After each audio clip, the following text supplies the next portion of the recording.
Selamat datang di channel Relevan Hati. Selamat menonton. Alhamdulillah, innalhamdulillah wassalatu wassalamu ala rasulillah wa ala alihi wa sahbihi wa man tabi'ahum bi ihsan ila yaumil qiyamah. Tentunya kita senantiasa bersyukur kepada Allah atas seluruh nikmat yang Allah hadirkan pada kehidupan kita. Karena sesungguhnya siapapun yang dia bersyukur, sesungguhnya dia telah memberikan kualitas nyawa pada hidupnya. Karena Allah berfirman, "Faman syakara fa innama yashkur li nafsih." Siapapun yang mereka bersyukur, sesungguhnya dia telah bersyukur kepada hidupnya dia sendiri. Allah tidak sama sekali membutuhkan syukur kita, tetapi kitalah yang membutuhkan syukur kita. Syukur kita membentuk poros kebahagiaan, syukur kita membentuk poros kelapangan di dalam hati dan jiwa kita. Jangan banyak menoleh kepada orang, jangan banyak melihat kehidupan orang lain, jangan suka membandingkan kehidupan orang lain, supaya kita mudah bersyukur kepada Allah. Syukur itu kayak saringan, yang kotor menjadi bersih, yang keruh menjadi bening. Kalau kita memiliki konsep bersyukur kepada kehidupan kita, syukurlah. Orang yang hidup belum tentu bernyawa. Dalam tanda petik, orang yang hidup belum tentu dia lapang hatinya, bahagia, mendapatkan kecukupan. Dia hidup, tapi tidak mendapatkan itu semuanya. Itu sebagaimana kehidupan tanpa nyawa. Tapi barang siapa yang ingin memberikan nyawa pada kehidupannya untuk merasakan kecukupan, kelapangan, kebahagiaan, ketenangan, maka tidak bisa didapatkan. Nyawa pada kehidupan itu didapatkan ketika kita senantiasa berusaha dan berupaya menjadi hamba yang selalu bersyukur kepada Allah. Kepada Allah kita bersyukur. Kepadanya kita menggantungkan urusan kehidupan kita. Letakkan hatimu pada sebuah wadah yang di dalamnya ada kesyukuran. Hati itu akan terasa bahagia pada setiap apapun episode yang Allah berikan kepada kita. Amin, insya Allah. Kita pada kesempatan hari ini akan melanjutkan kajian kita, yaitu adalah membahas tentang tafsir. Berulang-ulang sering saya menyampaikan dan mengatakan bahwasanya rumpun ilmu yang disebut dengan tafsir itu merupakan salah satu rumpun ilmu yang begitu agung pada kehidupan. Bagaimana tidak agung? Objek dari ilmu ini adalah bagaimana kita membahas dan membedah setiap perkataan Allah, setiap firman-Nya Allah, supaya lahir petunjuk pada kehidupan kita ketika kita membicarakan tentang tafsir. Inilah yang menjadikan kita akhirnya memahami betul betapa luar biasanya tafsir di dalam kehidupan kita. Karena sesungguhnya kehidupan penuntut ilmu harusnya tidak boleh kehidupan setiap para penuntut ilmu harusnya tidak boleh skip dari pembahasan ketika membahas tentang tafsir. Inilah yang menjadikan kita pada pembahasan hari ini membahas tentang tafsir. Semoga Allah memberikan kepada kita keberkahan dari setiap tafsir yang kita pelajari. Kita tentunya mengetahui betul bahwasanya pembahasan tafsir itu merupakan salah satu pembahasan yang agung. Karena objek dari setiap ilmu yang kita peroleh ketika kita membuka tafsir adalah tentang firman-firman Allah yang bertebaran pada setiap suratnya menjadi petunjuk pada kehidupan. Bagaimana tafsir itu tidak menjadi ilmu yang agung? Karena dengan ilmu inilah kita mendapatkan petunjuk di dalam kehidupan ibadah, petunjuk dalam kehidupan muamalah, petunjuk dalam kehidupan berumah tangga, sampai kita pula mendapatkan petunjuk dalam seluruh perkara besar dan perkara kecil. Tidak ada yang terlewatkan ketika kita betul-betul serius dan istiqomah di dalam mempelajari ilmu tafsir. Makanya inilah yang menjadikan kita bersyukur. Kita memiliki salah satu rundown jadwal kita adalah mempelajari tafsir firman-firman Allah, supaya lahir petunjuk pada kehidupan kita dan supaya kita tidak terperosok dengan berbagai macam kerusakan disebabkan ketika kita tidak mengetahui tafsir yang Allah sampaikan di dalam setiap surat dan setiap ayatnya. Kita pada kesempatan hari ini akan melanjutkan pembahasan kita. Kemarin kita telah selesai pembahasan tentang surat Al-Humazah. Sekarang mari kita membahas tentang surat Al-Asr. Tentunya di dalam muqaddimah ini saya menyampaikan bahwasanya surat Al-Asr itu mengambil nama dari Al-Asr yang artinya adalah waktu. Di samping Al-Asr memiliki waktu adalah waktu asar. Waktu ketika kita berada pada ujung sisa hari kita sebelum matahari tenggelam. Itulah yang disebut dengan waktu asar. Surat Al-Asr sendiri merupakan surat yang pendek, terdiri dari 3 ayat, dan ini merupakan surat Makkiyah, di mana ini merupakan surat yang diturunkan sebelum perjalanan Rasulullah SAW melakukan perjalanan hijrah menuju ke kota Madinah. Maka inilah yang disebut dengan surat Al-Asr, dan surat Al-Asr memiliki keutamaan yang besar. Dan sebelum kita membahas satu persatu yang kita jumpai dari setiap poin besar dari petunjuk yang Allah sampaikan di dalam surat Al-Asr, mari kita membahas terlebih dahulu muqaddimah tentang masalah Al-Asr ataupun masalah waktu. Maka menarik sekali ketika ada seorang ulama itu mengatakan surat Al-Asr yang terdiri dari 3 ayat dimulai dengan sebuah sumpah ketika Allah menggunakan huruf wawu di awal surat Al-Asr. Wawu itu artinya adalah wawul qasam, yaitu adalah wawu yang artinya adalah sumpah. Dan Allah bersumpah dengan waktu. Kita mendapatkan salah satu di antara perspektif dan insight yang kita peroleh ketika kita membaca surat Al-Asr adalah surat Al-Asr itu dimulai dari waktu, di mana surat Al-Asr itu hanya terdiri dari 3 ayat, untuk memberikan keterangan kepada manusia yang hari ini mungkin lalai, bahwasanya betapa singkatnya kehidupan, sebagaimana singkatnya surat Al-Asr yang dimulai dengan sumpah pada waktu, tetapi hanya terdiri dari 3 ayat pada surat itu. Ya kan? Maka ini merupakan salah satu di antara makna yang tersembunyi pada surat Al-Asr. Makanya Masya Allah ya, Allah itu bersumpah. Dan kita tentunya paham, kalau Allah itu sudah bersumpah, berarti setiap waktu atau setiap makhluk yang Allah bersumpah dengan makhluk itu menunjukkan keagungan dari apa yang Allah jadikan objek untuk bersumpah. Kita tentunya paham ya, manusia, makhluk tidak boleh bersumpah kecuali atas nama Allah. Saya tidak boleh bersumpah demi Rasulullah, demi Ka'bah. Di dalam hukum tidak diperkenankan. Karena sumpahnya makhluk itu harus dengan Khalik, tidak boleh dengan sesama makhluk. Tapi bagi Khalik boleh bersumpah dengan makhluk. Allah bersumpah dengan waktu, Allah bersumpah dengan kuda perang, Allah bersumpah dengan matahari.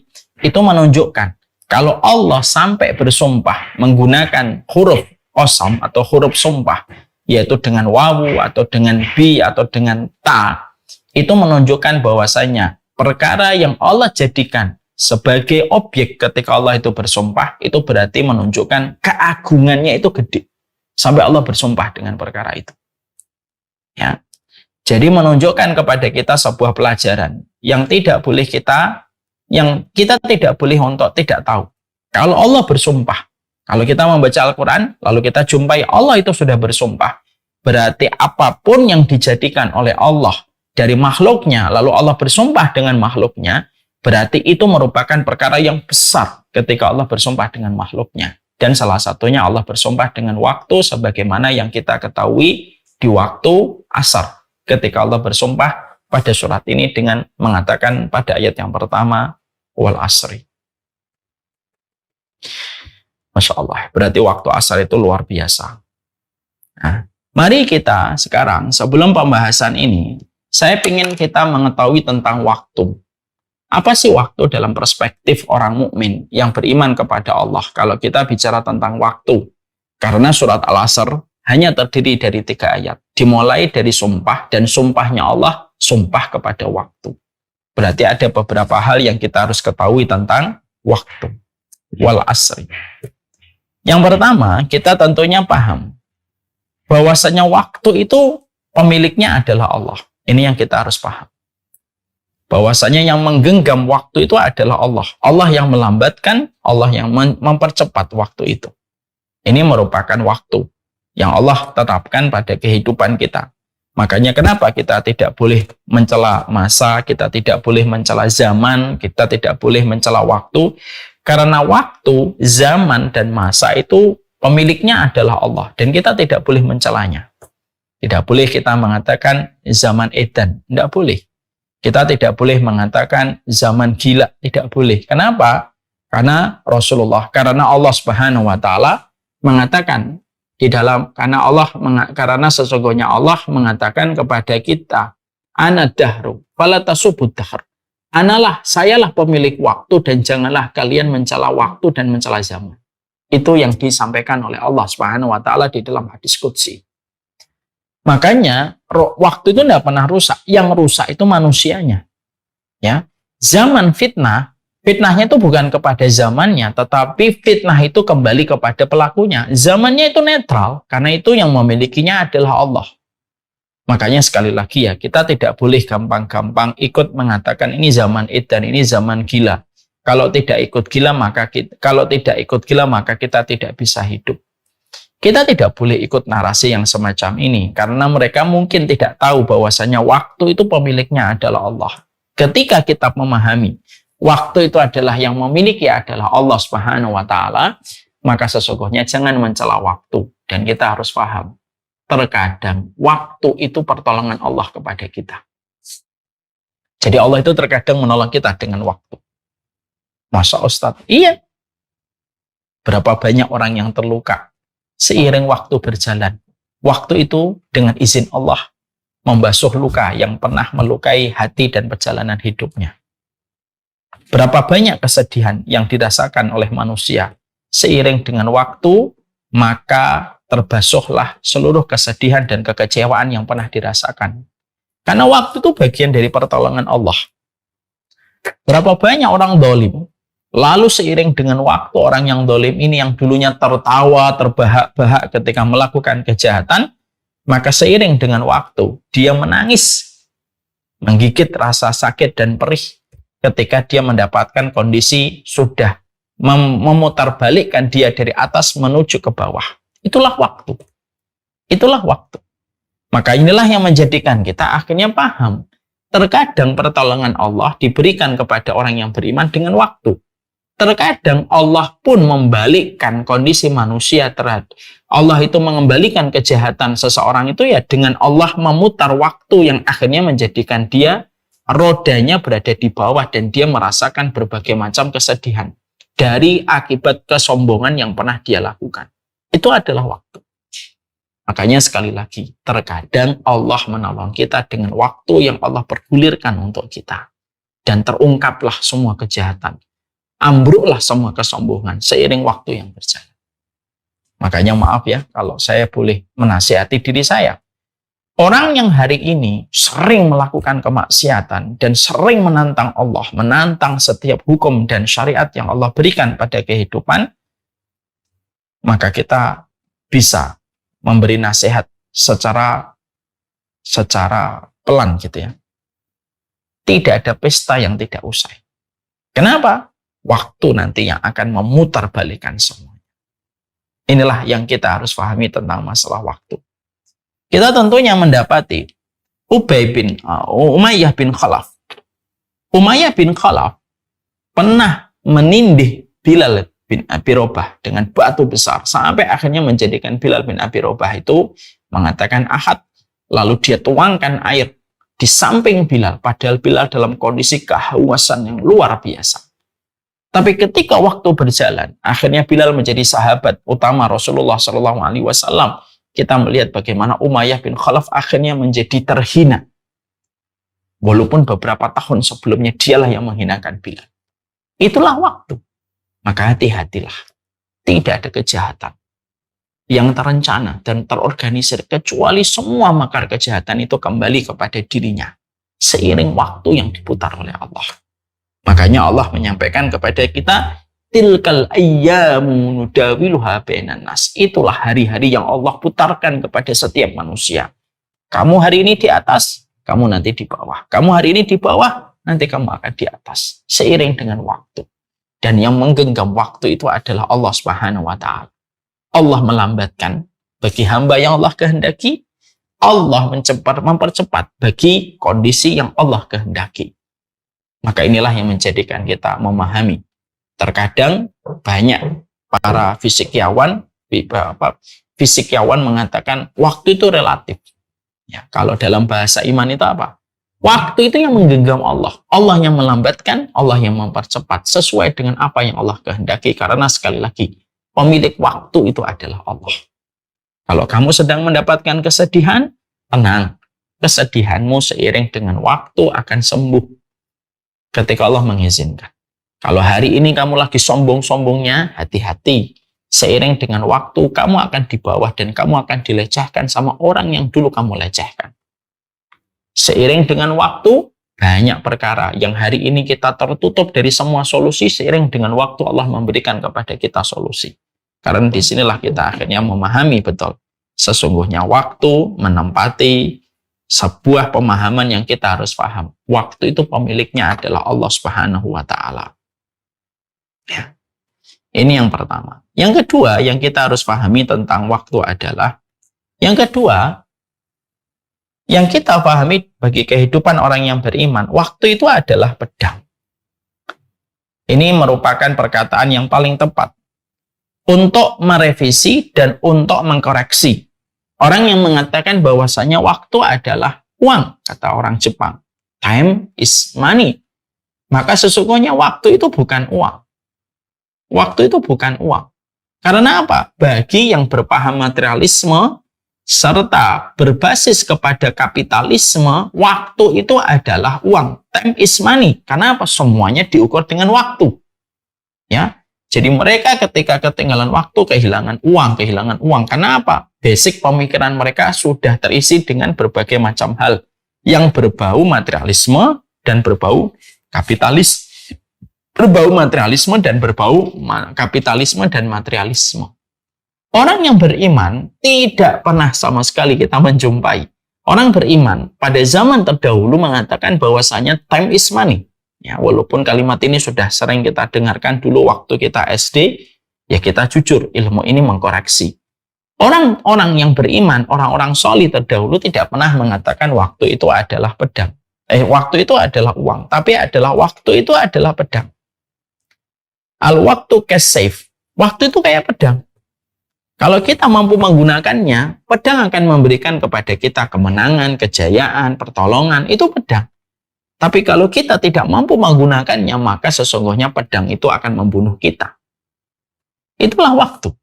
Makanya kita akhirnya menjumpai itulah waktu. Sesungguhnya kebahagiaan kita ditentukan bagaimana manajemen waktu kita. Kesengsaraan hidup kita dengan segala macam perkara itu pun salah satunya datang ketika buruknya manajemen kita terhadap waktu. Makanya kita mendapati ya, Islam itu, sampai kita mendapati Islam dan sunnah itu menempatkan tidak ada waktu yang terbuang dan tidak ada waktu yang kosong. Karena apa? Karena tahu bahwasanya seluruh waktu adalah manifestasi ibadah kita kepada Allah. Dan waktu adalah kumpulan hari ketika kita semakin lama menghabiskan hidup, semakin dekat perjumpaan kita dengan Allah. Makanya waktu itu adalah sebuah pedang. Kalau kamu berhasil menggunakannya, kamu akan menggunakan berbagai macam kebaikan. Tapi kalau kamu tidak berhasil menggunakannya, maka sesungguhnya kamu harus ingat, waktu yang akan membunuhmu dan menyengsarakan kehidupan dunia dan akhirat kita.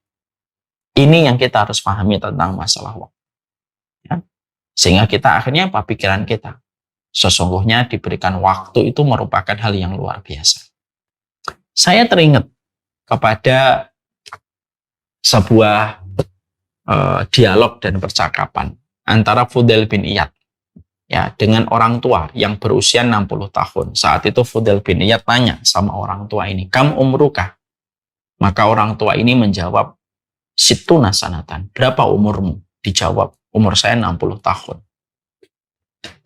Lalu akhirnya setelah jeda 60 tahun maka Fudail bin Iyad itu berkata, "Masya Allah, tasiru ilallah sittuna sanatan wa yushiku antablu." Kamu telah berjalan selama 60 tahun di dalam hidupmu dan sesungguhnya perjalanan kamu sudah dekat perjumpaan dengan Allah. Yang menarik dari dialognya Fudail bin Iyad, seorang ulama besar, kepada orang tua yang ada pada dialog ini adalah Fudail bin Iyad itu menghadirkan kepada kita. Ternyata umur itu merupakan waktu yang terus ditambah dan terus ditambah untuk menambah kedekatan kita, perjumpaan kita dengan Allah. Itulah waktu menurut Fudail bin Iyad. Kalau saya 44 tahun berarti saya telah berjalan menuju kepada Allah 44 tahun dan sebentar lagi berjumpa dengannya. Kalau ibu-ibu usianya 35, 39, 40, 45, 47. berarti ibu berjalan sepanjang itu menuju kepada Allah.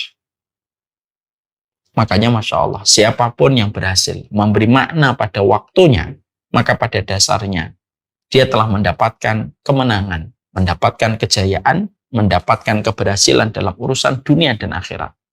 Selama dia menjadi orang yang selalu disiplin pada waktu yang Allah anugerahkan kepadanya.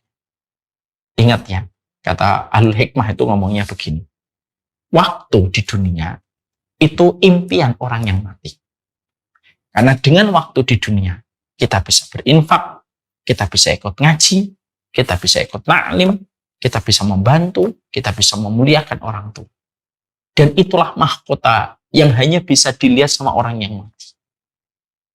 Makanya tidak ada salah satu keinginan orang ketika mati kecuali adalah diakhirkan kematiannya supaya dia itu bisa melakukan amal solih. Karena apa? Waktu adalah pedang dan waktu adalah mahkota yang paling mahal, yang hanya bisa dilihat mahkota itu sama orang yang mati. Ya, makanya Masya Allah ya, dikatakan di dalam surat Al-Jum'ah itu, ya, di dalam surat Al-Jum'ah itu dikatakan bahwasanya laula akhartani ila ajalin qarib fa asaddaqa wa akum minas sholihin. Cobalah saya dipanjangkan waktunya dikit supaya saya bisa untuk bersedekah di dalam hidup saya. Berarti Masya Allah, waktu adalah pedang, waktu itu adalah mahkota yang tidak ada yang bisa melihat mahkota dari waktu itu kecuali adalah orang yang telah meninggal dunia. Karena waktu adalah impian bagi mereka yang telah meninggal dunia ketika masa waktunya di dunia telah habis. Masya Allah ya. Kita berada pada sesuatu yang diimpikan. Miliaran manusia ketika hari ini miliaran manusia terbujur kaku di dalam hidup. Insya Allah. Betapa nikmatnya Allah memberikan waktu ini masih sama kita. Ya. Yang ketiga, yang kita harus paham adalah waktu adalah sesuatu yang membuai ketika kita tidak pandai untuk mempergunakan dan memanagenya dengan sebaik mungkin. Makanya setan ketika menggoda manusia, tidak hanya digoda manusia itu dengan zina, tidak hanya digoda dengan khamr, tidak hanya digoda dengan riba. Tapi sesungguhnya kita menjumpai dan kita mendapatkan setan itu menggunakan salah satu di antara peluru untuk menyesatkan manusia, menjadikan manusia terperosok di dalam kerusakan itu adalah menggunakan waktu. Di mana waktu itu dibuat pada kehidupan manusia berantakan, dia tidak tahu apa yang harus dilakukan dan dikerjakan, lalu akhirnya habislah seluruh waktunya ketika dia tidak menyadari bahwasanya waktu itu merupakan kenikmatan yang melenakan ketika dia tidak memaksimalkan pada ketaatan dan ibadah. Ya, jadi hati-hati itu. Makanya Masya Allah sekali lagi ya. Suara ini di sini. Oh ya. Jadi disinilah kita akhirnya paham bahwasanya waktu itu merupakan salah satu senjata setan bagi mereka yang tidak waspada. Orang yang tidak beriman, ketika orang yang tidak beriman kepada Allah dan tidak beriman kepada hari akhir adalah orang yang paling menyia-nyiakan waktunya. Sehingga akhirnya tidaklah waktu berlalu kecuali tidak bertambah ketaatan dan tidak bertambah ibadah yang dia lakukan dan dia kerjakan. Makanya Rasulullah mengucapkan ni'matani maqbunun fihi makasirum minan nas. Dua waktu yang paling banyak memperdaya manusia, yaitu adalah sehat dan waktu kosong. Ya. Makanya akhirnya tadi saya sampaikan kan, Islam itu karena tahu waktu kosong itu merupakan salah satu di antara amunisi setan untuk menyesatkan manusia, maka Islam itu membuat sebuah formula untuk mengobati penyakit waktu kosong itu. Apa itu? Fa'idha faragta fansab. Kalau sudah selesai, pindah kepada amal yang lainnya. Untuk menunjukkan kepada kita, Masya Allah ya, ternyata waktu itu kalau kita tidak waspada, yang paling banyak menjatuhkan manusia kepada kerusakan itu adalah waktu yang berlalu ketika dia ketika dia terseret pada waktu kosong dengan berbagai macam kegiatan yang tidak bermanfaat. Itu yang ketiga. Yang keempat, tentang waktu. Yang kita harus paham tentang waktu itu adalah sesungguhnya waktu itu adalah merupakan sepenggal waktu yang begitu pendek. Hidup itu adalah sepenggal waktu yang begitu pendek. Wa yauma yahsyuruhum ka'allam yalbasu illa sa'atan min nahar. Allah menyampaikan pada surat Yunus ayat 45, dan ingatlah akan hari ketika pada hari itu Allah mengumpulkan seluruh manusia. Lalu seluruh manusia itu merasa tidak pernah hidup di dunia kecuali hanyalah sepenggal waktu siang yang sangat sebentar. Artinya, waktu itu kumpulan, hidup itu kumpulan waktu yang begitu singkat dirasakan oleh manusia.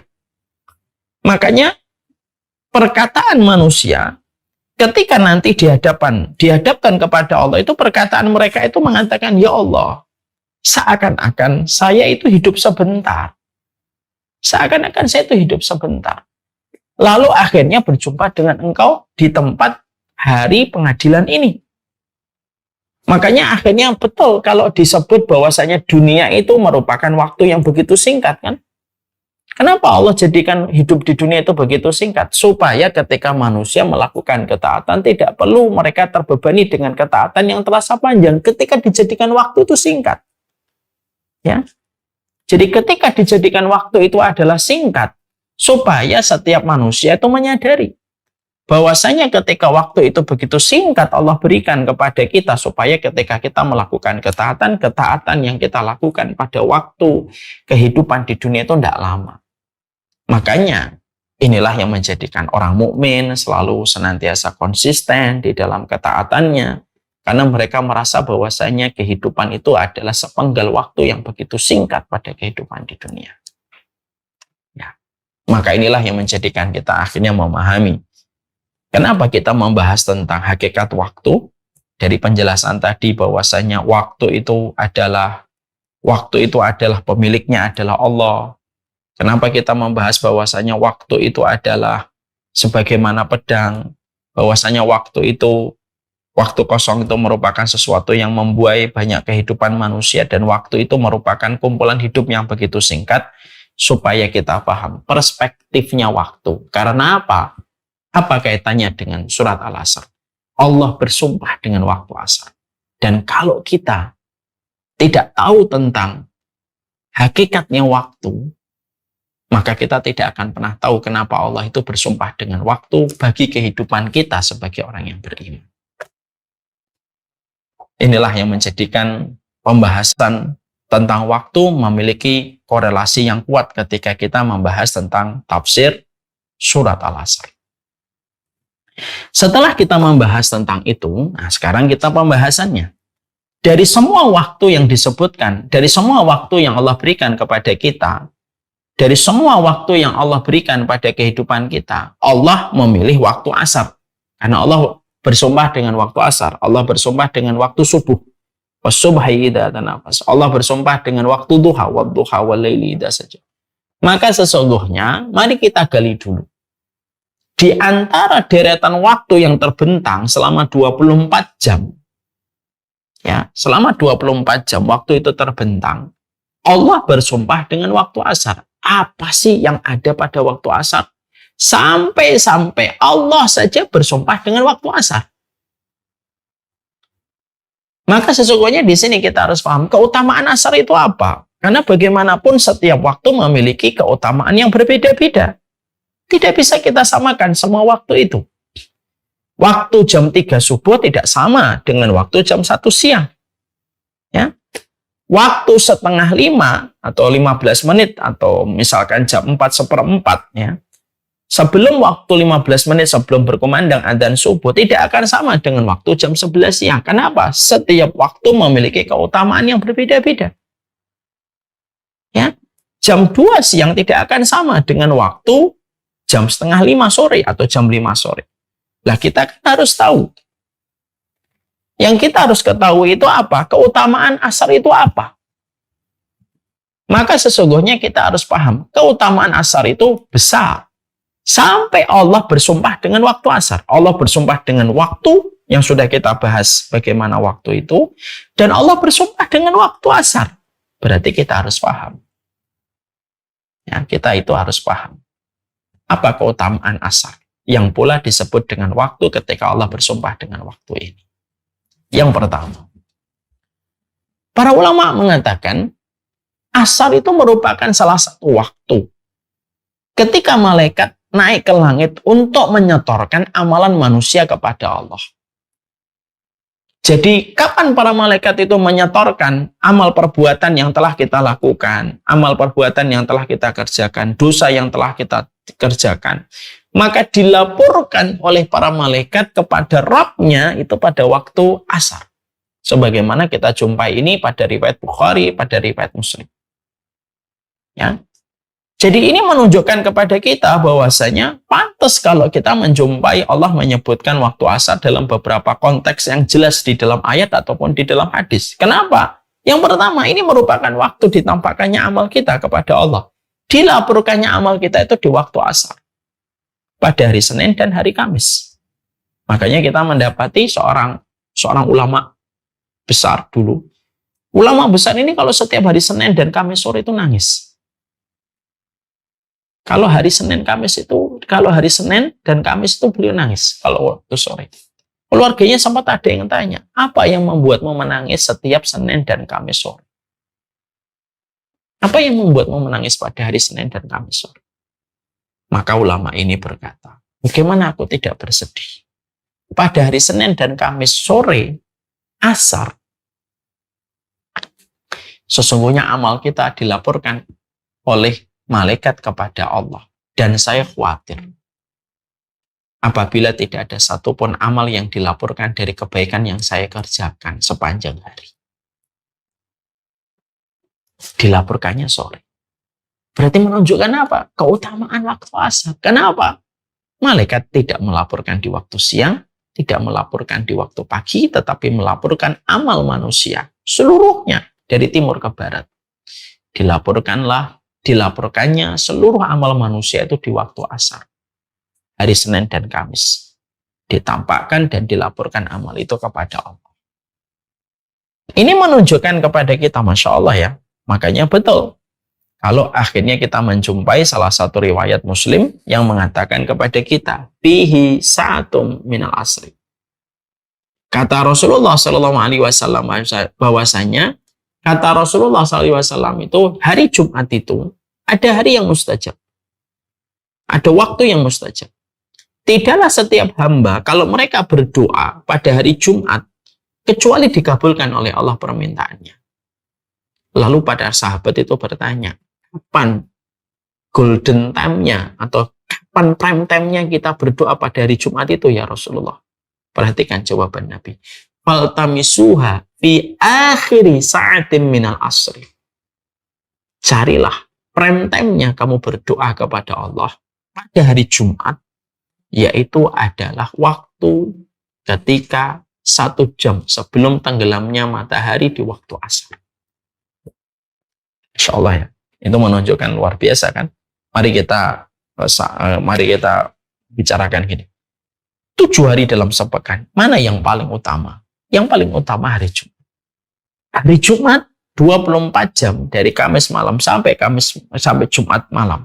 Mana yang paling utama? Rasulullah mengatakan, faltamisuha fi akhiri sa'atin minal asri. Carilah prime time-nya kamu untuk berdoa kepada Allah, meminta kepada Allah, carilah itu pada 1 jam sebelum tenggelamnya matahari. Itu menunjukkan apa? Kenapa kok kita berdoanya pada saat itu? Karena pas pada saat kita berdoa itu juga bersama dengan para malaikat yang sedang melapor kepada Allah tentang amal perbuatan manusia. Dan itu menunjukkan kepada kita besarnya keutamaan waktu asar. Yang pertama. Yang kedua, keutamaan yang kedua yang dimiliki oleh waktu asar itu adalah sesungguhnya waktu asar itu merupakan waktu asar itu merupakan indikator keimanan, sebagaimana waktu asar itu merupakan salah satu di antara indikator kemunafikan. Ya. Karena Rasulullah Shallallahu Alaihi Wasallam itu menyampaikan kepada kita dalam salah satu riwayat yang sahih. Rasulullah itu mengatakan kepada kita bahwasanya salah satu sifatnya orang munafik itu adalah ketika orang munafik itu apabila mereka di dalam sholat asarnya, mereka mengakhir-akhirkan sholat asarnya. Yarqubus syamsa. Mereka melihat matahari terus. Orang munafik itu kalau mau sholat asar itu mereka sibuk dengan pekerjaannya, mereka sibuk dengan aktivitasnya. Ketika mereka ingat sholat, maka yang mereka lihat itu matahari. Oh, masih terang. Mereka melanjutkan. Ngetik lagi. Scroll handphone. Mereka lihat lagi. Oh, masih terang. Scroll lagi handphonenya. Ngetik lagi. Main bolanya dilanjutkan. Hobinya dilanjutkan. Baru setelah mereka menjumpai, ketika matahari mulai tenggelam, barulah mereka sholat. Makanya akhirnya kita mendapati tilka sholatul munafik. Yajlisu yarqubus syamsa. Hatta idza kanat baina qanna syaitan qama panaqara. Rasulullah SAW mengatakan, sholatnya orang munafik itu, mereka duduk beraktivitas, melakukan pekerjaan, melakukan hobi, melakukan permainan, tapi sembari ngeliatin matahari. Kalau mataharinya sudah berada di antara dua tanduknya setan, yaitu ketika sudah mau tenggelam, barulah mereka bergegas untuk melaksanakan sholat asar itu 4 rakaat. Dan itu pun dilakukan dengan cepat. Sampai Rasulullah mengatakan, la yadhkurullaha fiha illa qalila. Pada waktu sholat asar, saking cepatnya mereka, tidaklah mereka mengingat Allah kecuali sebentar. Jadi, dari poin yang kedua, kita harus paham, sampai Allah bersumpah dengan waktu asar itu apa yang kedua? Kita harus paham, ibu-ibu. Oh, ternyata apa yang menjadi aktivitas kita di waktu asar itu merupakan salah satu di antara indikator kita untuk melihat diri kita itu munafik atau tidak. Orang yang mereka ketika pada waktu memasuki asar, membiasakan diri untuk melambat-lambatkan asar. 4:30, nunggu jam 5 kurang 1/4. Jam 5 kurang 1/4, nunggu nanti jam 5. Nunggu jam 5, nanti nunggu jam 5 1/4. Nunggu jam 5 1/4, nunggu 5:30. Baru 5:30 dia sholat. Dan itu pun dilakukan secara cepat karena rebutan. Karena berlomba-lomba dengan matahari yang akan tenggelam. Kata Rasulullah, tilka sholatul munafik. Yajlis wa yarqubus syams. Kerjanya begitu. Berarti di situ kita bisa melihat, oh kalau ada orang sengaja melambat-lambatkan sholatnya, entah itu suami, entah diri kita, entah istri kita, entah anak kita, kebiasaannya suka melambat-lambatkan sholat asar. Dan ketika diingatkan tentang sholat asar, mereka selalu beralasan, nanti sebentar lagi, toh mataharinya masih terang. Maaf ya, suka atau tidak suka kita harus paham. Itu salah satu ciri di antara orang yang melaksanakan sholat dari kalangan munafik. Ya, makanya akhirnya orang yang beriman itu orang yang mereka itu menyegerakan sholat mereka, terutama sholat asar. Jadi orang-orang yang betul-betul beriman kepada Allah itu mereka betul-betul menyegerakan sholat asar mereka. Karena mereka tahu kalau saya melambatkan, ada indikator kemunafikan pada hati saya. Siapa yang tidak khawatir dengan indikator kemunafikan? Karena kemunafikan itu mengerikan. Bagaimana azab yang Allah ancamkan untuk mereka. Makanya Allah sampai berfirman di dalam surat Al-Baqarah 238. Hafidhu ala salati wa salatil wusta wa qumu lillahi qanitin. Peliharalah seluruh sholatmu dan sholat awusto. Insyaallah, perhatikan ini ayat. Ya. Allah itu menyampaikan, hafidhu ala salawati wa salatil wusta. Peliharalah seluruh sholatmu dan sholat wusta, itu sholat asar. Menarik ya. Padahal sebelumnya Allah sudah menyampaikan, hafidhu ala salawat. Allah sudah menyampaikan sebelumnya itu adalah, jagalah seluruh sholat-sholatmu. Tapi sholat-sholatmu itu apa? Duhur, asar, maghrib, isya, subuh. Tapi menariknya Allah sebutkan lagi wassalatil wusta. Dan sholat wusta, sholat asarmu. Wa qumu lillahi qanitin, dan berdirilah kamu kepada Allah dengan cara yang khusyuk.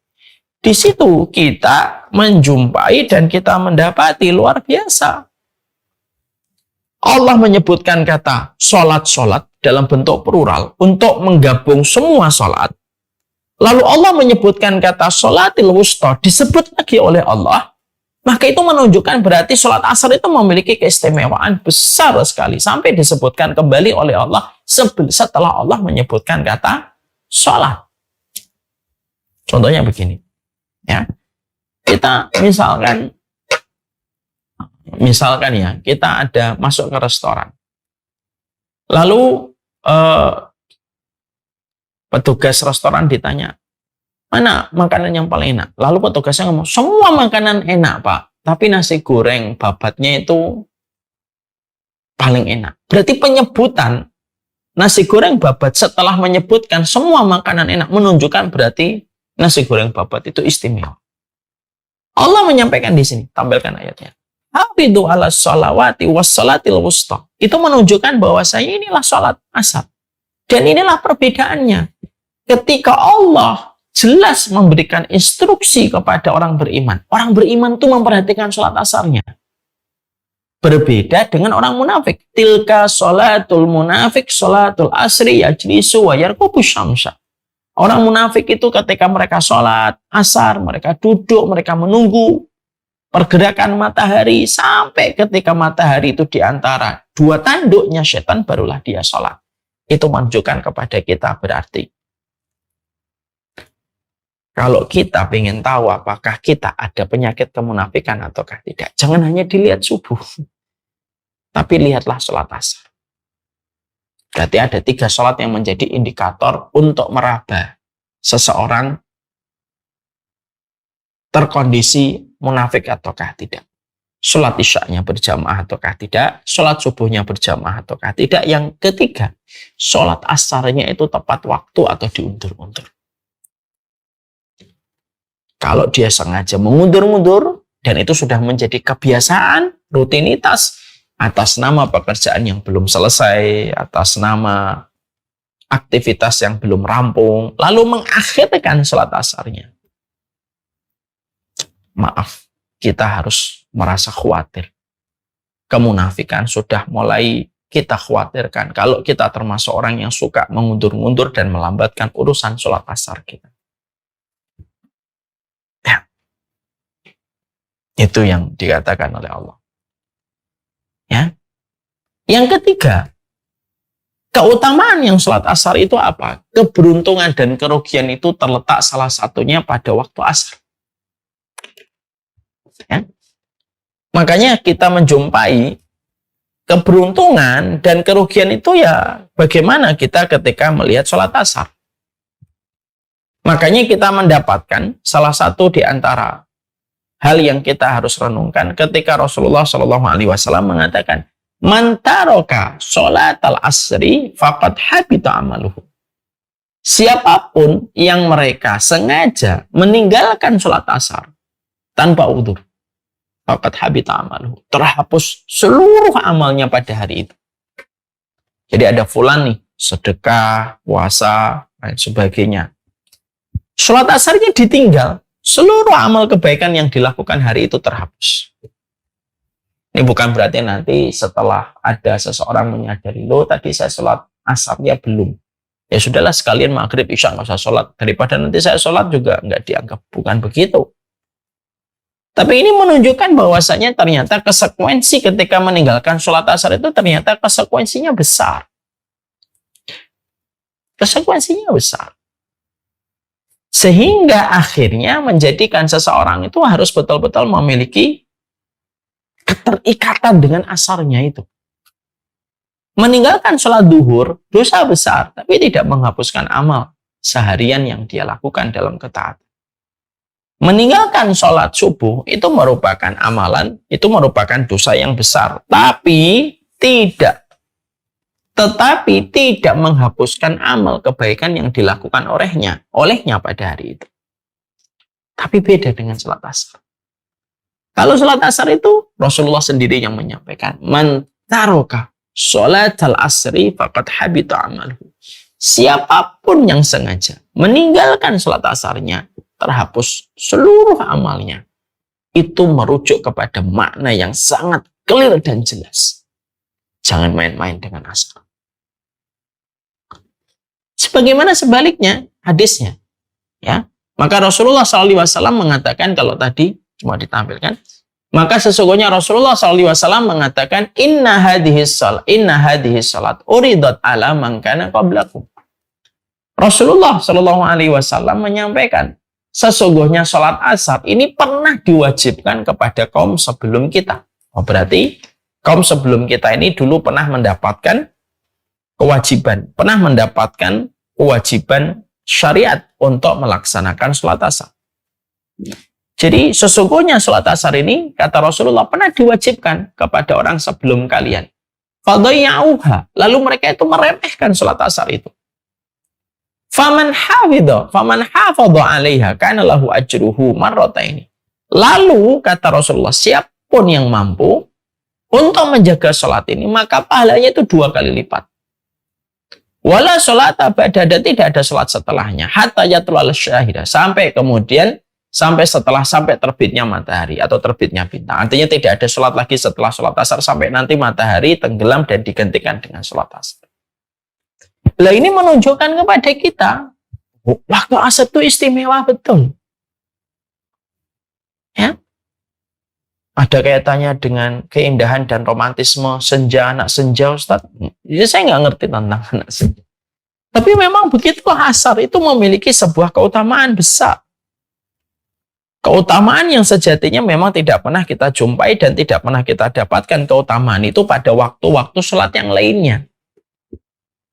Ya, sehingga akhirnya dari situlah kita memahami betul. Jangan main-main dengan sholat asar itu. Allah saja bersumpah dengan waktu asar. Di mana banyak manusia itu meremehkan waktu asar. Kan banyak manusia kalau di waktu asar itu apa? Pas lagi cepet-cepetnya pengen pulang kerja, asar. Ya kan? Pas lagi capek-capeknya dia bekerja, lalu asar itu betul-betul mengujinya dia. Menguji betul, waktu asar itu menguji orang. Karena pas lagi letih-letihnya, pas lagi malas-malasnya, pas berada pada penghujung hari itu. Makanya akhirnya Allah uji manusia itu dengan waktu asar. Dengan sholat 4 rakaat. Ya, untuk mengetahui bagaimana kualitas manusia itu di dalam kehidupannya. Dengan adanya waktu asar yang Allah turunkan kepada kita. Ya. Makanya lihat kan, sampai Rasulullah sendiri saja yang sampai mengatakan, man taraka sholatal asar faqad habita amaluhu. Lu sampai Nabi mengatakan, siapapun yang meninggalkan sholat asar, maka telah terhapus amal-amal kebaikan yang dia kerjakan. Itu kan betul-betul menjadi sebuah perenungan untuk kita, ya, tentang sholat asar. Ada yang menggampangkan, ada yang mengundur-mundur, ada yang sengaja melihat matahari terus ketika waktu asar itu datang, lalu sholatnya baru ketika matahari mulai terbenam. Tapi ingat ya, siapapun yang menjaga sholat asarnya, memperbanyak ketaatannya di waktu asar, melazimi di dalam dzikirnya dia di waktu sholat asar, maka itu merupakan sebuah perdagangan manusia kepada Allah yang bernilai besar ketika semua perdagangan ketaatan itu terjadi di waktu asar. Ada sebuah riwayat sahih begini, ibu-ibu. Tapi saya menyampaikan riwayat ini, tapi nanti jangan dipakai untuk menggampangkan sebuah dosa. Ada seorang wanita, ada seorang laki-laki datang kepada baginda Nabi Shallallahu Alaihi Wasallam. Lalu laki-laki ini curhat kepada Rasulullah, ya Rasulullah, saya telah berjumpa dengan seorang wanita, ya, bukan istri saya. Saya telah berjumpa dengannya dengan luar biasa. Saya melakukan apa saja dengan wanita itu kecuali zina, artinya kecuali jima. Dia kecuali adalah tidak mencampuri, tapi semua yang lain dilakukan bersama wanita. Sahabat ini lalu berkata, saya betul-betul menyesal ya Rasulullah. Saya ingin sekali bertobat. Apa yang saya harus lakukan ya Rasulullah? Laki-laki ini menceritakan tentang apa yang dia lakukan di dalam dosa ketika berjumpa dengan wanita yang tidak halal baginya. Maka pada waktu itu adalah selepas zuhur sebelum asar. Maka Rasulullah Shallallahu Alaihi Wasallam lalu mengatakan, nanti sholat asar tepat waktu. Maka kalau kita membaca riwayat ini, yang menarik adalah Rasulullah mendapatkan curhat. Rasulullah mendapatkan curhat dari orang yang mengaku melakukan dosa bersama dengan wanita apa saja kecuali jima. Tapi yang dikatakan oleh Rasulullah ketika Nabi ditanya, apa yang saya harus lakukan ya Rasulullah? Maka tidak ada yang disampaikan oleh Rasulullah Shallallahu Alaihi Wasallam kecuali yang disampaikan Nabi adalah perhatikan sholat asarmu sebentar lagi. Itu menunjukkan kepada kita, Insya Allah ya, sampai sholat asar ini luar biasa menghapuskan dosa. Doa kita mustajab. Kalau hari Jumat melaksanakannya dikasih oleh Allah 2 kali lipat, karena dulu ada kaum sebelum kita yang diberikan syariat sholat asar tapi mereka meremehkan. Bahkan sholat asar pun menjadi indikator keimanan dan kemunafikan, sebagaimana sholat asar itu menjadi penebus dosa dan kemaksiatan yang dilakukan manusia. Maaf ya, tadi hadis itu saya sampaikan jangan sampai ada yang mengambil kesempatan dalam kesempitan. Jadi kalau misalkan ada orang pacaran gitu, terus akhirnya melakukan tindakan melampaui batas, melakukan apa yang mereka mau bersama dengan pasangan haramnya gitu, apa-apa yang penting setelah itu sholat asar. Bukan itu. Karena apa? Karena itu meremehkan, karena sengaja untuk melakukan dosa. Tapi di sisi yang lainnya kalau kita pahami dengan sudut pandang yang benar, disitulah kita paham. Termasuk keutamaan besar sholat asar itu apa? Menghapuskan dosa dan kemaksiatan. Makanya Bu, kalau ada di antara kita seharian lalu melakukan dosa, lalu melakukan maksiat tanpa kita sadari, sholat asar itu penebusnya. Yang khusyuk sholat asar. Banyak doa. Makanya Rasulullah SAW pernah dikisahkan dalam satu riwayat Bukhari, Nabi pernah berdoa dari habis asar sampai maghrib. Ya, karena Nabi mengetahui keutamaan yang ada pada sholat asar. Dzikir disebutkan itu kata asar. Dzikir pagi dan dzikir sore itu waktu asar. Tidaklah disebutkan waktu sore di dalam kita berzikir kepada Allah, ya kecuali karena keutamaan waktu sore itu. Ketika kita berzikir selepas asar. Kita menjumpai kata asar itu, kata-kata sore itu sering disebut oleh Allah. Salah satunya dalam surat Al-Kahfi ayat yang ke-28. Wasbir nafsaka ma'alladina yad'una rabbahum bil ghadati wal asyi yuriduna wajhah. Sabarlah kamu bersama dengan orang. Sabarlah kamu bersama dengan orang yang senantiasa menyeru kepada Allah pagi dan sore untuk mencari wajahnya Allah. Dan Allah menyebutkan asyi itu adalah habis asar. Itu memberikan kepada kita tentang hal yang besar. Masya Allah ya. Waktu asar itu hal yang luar biasa. Maka inilah yang menjadikan akhirnya kita memahami. Makanya sholat ini merupakan surat yang luar biasa. Karena apa? Karena surat ini menyadarkan manusia tentang waktu dan menyadarkan manusia tentang waktu asar. Yang dimana mungkin bagi mereka yang tidak pernah belajar, ya waktu asar biasa. Bagi mereka yang tidak pernah belajar. Bagi mereka yang selalu terus mencari dunia, waktu asar itu ya waktu kelelahan dan keletihan. Bagi mereka yang sedang terjebak dengan cinta-cinta yang haram, waktu asar itu atau waktu senja itu ya waktu mereka mengenang memori-memori indahnya bersama pasangan-pasangannya dulu. Tapi orang beriman, waktu senja itu adalah waktu yang memiliki keutamaan. Senja itu memiliki banyak keutamaan dan kekuatan yang luar biasa. Inilah yang menjadikan akhirnya kita memahami betapa sholat asar itu luar biasa yang dimiliki oleh sholat asar itu. Maka tidak salah kalau kita mendapati Imam Syafi'i itu mengatakan, seandainya manusia merenungkan perjalanan hidupnya dengan membaca surat Al-Asr, lakafathum, maka pastilah surat Asar itu sudah mencukupi mereka. Kenapa? Karena semua petunjuk kita untuk melakukan kebaikan itu terletak pada surat Asr, pada surat Al-Asr yang kita baca. Makanya sekali lagi, kata Imam Syafi'i, seandainya mau manusia itu merenungkan surat Al-Asr, maka pastilah manusia itu akan tahu. Cukuplah kita mengamalkan pada surat Al-Asr itu pun sudah cukup untuk mendapatkan petunjuk meraih rahmatnya.